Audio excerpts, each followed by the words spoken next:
Pakistan na Iran zimeanzisha njia ya usafiri na kuunda mtandao mpana wa biashara ya nchi kavu unaohusishwa na China, huku Marekani ikizidi kuweka vikwazo dhidi ya taifa hilo la Iran, vikwazo hivyo visivyo vya kibinadamu, na kuweza kutaka kukandamiza uchumi wa Iran kupitia kizuizi haramu cha majini.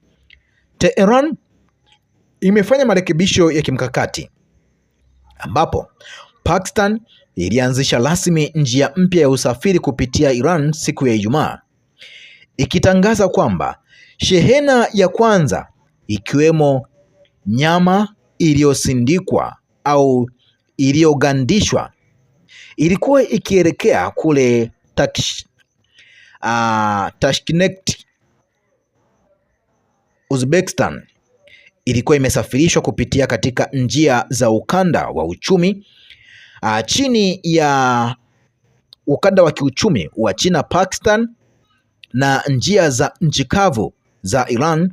Nchi hiyo iliweza kuteua njia 6 za usafiri, ikiwa ni pamoja na njia nyingi muhimu zinazounganisha bandari na sehemu za mpaka ndani ya Pakistan, na kuweza kuunda mtandao mpana wa biashara ya ardhini kwenda Iran kwa lengo la kuweza kuzipita njia za biashara za baharini katika Ghuba ya Uajemi. Agizo hilo ambalo lilianza kutumika mnamo Aprili 25 linalenga kupunguza msongamano katika bandari ya Karachi na bandari ya Qasim, ambapo zaidi ya makontena 3,000 yanayoelekea Iran yamekwama kutokana na kizuizi kinachoendelea cha majini cha Marekani dhidi ya bandari za Iran. Kwa kutumia korido mpya, maafisa wanakadiria kuwa muda wa kusafiri hadi mpaka wa Iran utapungua kutoka masaa 18 hadi masaa 3 tu, jambo ambalo litapunguza gharama za usafirishaji kwa wafanyabiashara wa kikanda. Njia zilizotengwa huunda daraja la ardhini kati ya bandari za bahari kuu ya Pakistan na mpaka wa Iran, na kuweza kutoa njia kuweza kuokoa maisha kwa baadhi ya nchi ya tatu ambazo vinginevyo zingekuwa hatarini kwa uharamia wa majini wa Marekani katika eneo la bahari. Kwa China, nchi inayoingiza mafuta kwa wingi zaidi duniani, nchi inayoagiza mafuta kwa wingi zaidi duniani na mahali pa kuweza kufikisha takribani 90% ya mauzo ghafi ya Iran kabla ya vita vya sasa. Kufunguliwa kwa njia mbadala za nchi kavu kuna umuhimu mkubwa wa kimkakati, huku jeshi la wanamaji la Marekani likitekeleza kizuizi haramu kwenye mlango wa bahari wa Ghuba wa Oman tangu Aprili 13. Njia ya baharini ambayo hapo awali ilikuwa imebeba 1/5 ya mafuta duniani imetekwa nyara na uvamizi wa kijeshi wa majini, ikitekwa nyara kimfumo. Lakini lengo kuu la kizuizi hicho limekuwa ikihusu Beijing kama vile Tehran, lakini China hununua takribani 13% hadi 15% ya uagizaji wake wa mafuta ghafi kutoka Iran, kiasi ambacho kabla ya vita kilikuwa kinazidi mapipa milioni 1.38 kwa siku. Mafuta ghafi ya Iran ambayo mara nyingi husafirishwa kupitia Malaysia na wapatanishi wengine kulisha viwanda huru vya kusafisha mafuta vya China na husaidia kuweza kuimarisha usalama wa nishati wa Beijing. Utawala wa Trump haujaficha nia yake ya kuweza kukata mtiririko huu. Mnamo Aprili 23, Washington iliweka vikwazo kwa kiwanda cha kusafisha mafuta cha Engri Petrochemical cha Dalian, mojawapo ya vichakataji huru vikubwa zaidi nchini China, chenye uwezo wa kuchakata mafuta au mapipa 400,000 kwa siku, pamoja na takribani kampuni 40 za meli za mafuta zinazohusika katika usafirishaji wa mafuta ya Iran. Katika tangazo kali, waziri wa hazina Scott Bessent alionya kwamba Marekani itapunguza mtandao wa meli, wapatanishi na wanunuzi ambao Iran inawategemea kuhamisha mafuta yake kwenye masoko ya kimataifa. Hata hivyo, hata kama uharamia wa Marekani unazidi kuimarika, vizuizi vya kimwili vinaonyesha mapengo, ambapo picha za satellite na data ya ufuatiliaji imefichua kwamba meli kadhaa zilikuwa na bendera ya Iran chini ya vikwazo zilikuwa zimesafiri kutoka katika Ghuba ya Uajemi, huku meli za mafuta zikiendelea na shughuli zake. Mwanadiplomasia mkuu wa Iran amekuwa akijenga usanifu wa kisiasa kwa ajili ya njia mbadala za nchi kavu. Waziri wa mambo ya nje Abbas Araghchi alianza ziara ya dharura mnamo Aprili 23 akisafiri mara mbili hadi Pakistan kwa ajili ya mashauriano na kuratibu uanzishaji wa ukanda kabla ya kuweza kuelekea Oman na hatimaye Urusi. Huko Islamabad, majadiliano yanaripotiwa kuweza kulenga masuala muhimu ambayo maelezo yake haijabainishwa, lakini matokeo yake yanaonekana yalikuwa ni ya ukanda wenyewe. Njia mpya za usafiri wa Pakistan zinaunganisha Gwadar, Karachi na Port of Qasim, yaani bandari ya Qasim, na vivuko vya mpaka vya Gabdi na Taftan. Zinaipa Iran ufikiaji wa haraka wa miundombinu ya barabara na reli ya CPEC.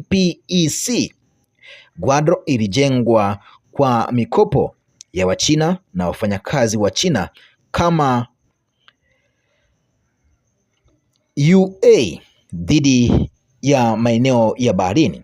Sasa kwa kuwa bahari ya Oman imefungwa kikamilifu, bidhaa zinasafirishwa kutoka Iran hadi Gwadar zinaweza kuunganishwa na masoko ya China kupitia mtandao wa CPEC na kuipa kabisa jeshi la wanamaji wa Marekani na kupita kabisa jeshi la wanamaji la Marekani. Lakini mnamo Aprili 27, Araghchi alikutana na rais wa Urusi Bwana Vladimir Putin huko St. Petersburg. Mazungumzo yaliweza kudumu kwa zaidi ya dakika 90, ambapo ni sawa na risali 1.5, ambapo waziri wa mambo ya nje wa Iran alieleza majadiliano hayo kama yanahusu masuala yote katika uhusiano wa pande mbili na masuala ya kikanda pamoja na suala la vita vya uchokozi vya Marekani na utawala wa Kizayuni wa Israeli. Kulingana na ripoti za vyombo vya habari, rais wa Urusi Bwana Vladimir Putin alisema kuwa Moscow itafanya kila iwezalo kuunga mkono maslahi ya Iran na nchi zingine za kikanda kuweza na kusaidia kuweza kuleta amani katika Asia Magharibi haraka iwezekanavyo.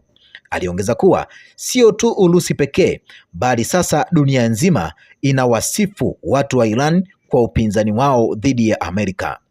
Ingawa Urusi na Iran zilisaini makubaliano ya mfumo wa ukanda wa kimataifa wa usafirishaji wa kaskazini na kusini miaka iliyopita, mgogoro wa sasa umeipa mipango hiyo uharaka mpya. Araghchi alitumia mkutano wa St. Petersburg kuthibitisha tena kwamba Tehran inaona uhusiano wake na Moscow kama ushirikiano wa kimkakati ambao utaendelea kwa nguvu na upana zaidi.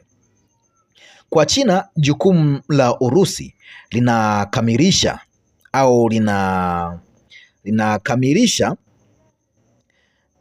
na INCTS inatoa njia ya kutoka Mumbai hadi Moscow kupitia viunga vya reli vya Iran, njia ambayo ikiwa itafanya kazi kikamilifu ingeipa bidhaa za China njia mbadala nyingine ya nchi kavu badala ya meli ya baharini. Mara moja zaidi, kifuniko cha kidiplomasia cha Urusi kinazidisha ugumu katika juhudi zozote za Marekani za kushinikiza Pakistan au majirani wengine kuweza kufunga mipaka yao kwa biashara za Iran. Swali kuu kwa Washington ni kwamba uharamia wa baharini unaweza kufikia kile ambacho makombora na mashambulizi ya anga yalishindwa kutoa. Baada ya mashambulizi ya Marekani na Israeli dhidi ya Iran mnamo Februari 28, ikawa wazi kwamba mabomu pekee hayangefanya nchi hiyo ianguke.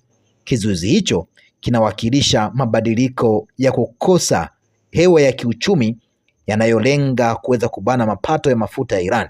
Lakini mkakati huu una gharama.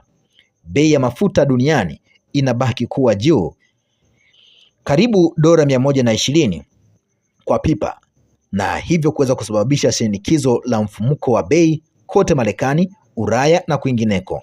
Kimsingi zaidi, mafanikio ya kizuizi hicho yanategemea njia ya ardhini zinazobaki zimefungwa, uanzishaji wa njia ya usafiri wa Pakistan, usaidizi wa Urusi na ujumuishaji wa kimya kimya wa gwada wa China katika mnyororo wake wa usambazaji.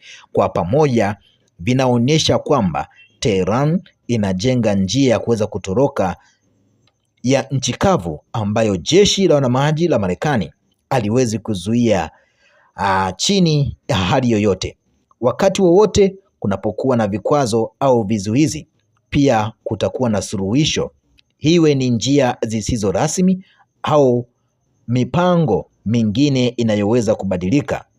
Wang Yi, mkurugenzi wa taasisi ya masuala ya kimataifa ya chuo kikuu cha Lemnin, aliambia The Straits Times kwamba swali muhimu tunalopaswa kujiuliza ni je, kizuizi hiki kinaweza kudumishwa? Kwa sasa jibu linaonekana kutokuwa na uhakika, lakini kwa kila njia mpya ya nchi kavu, Iran inaonekana kuwa haiwezekani kuifunga na China inaonekana kuwa na njaa. Sasa mtazamaji na mfuatiliaji wetu, tuachie maoni yako, tuambie ni kipi ambacho unacho, na tukutane wakati mwingine na wasaa mwingine kuendelea kujuzana taarifa mbalimbali.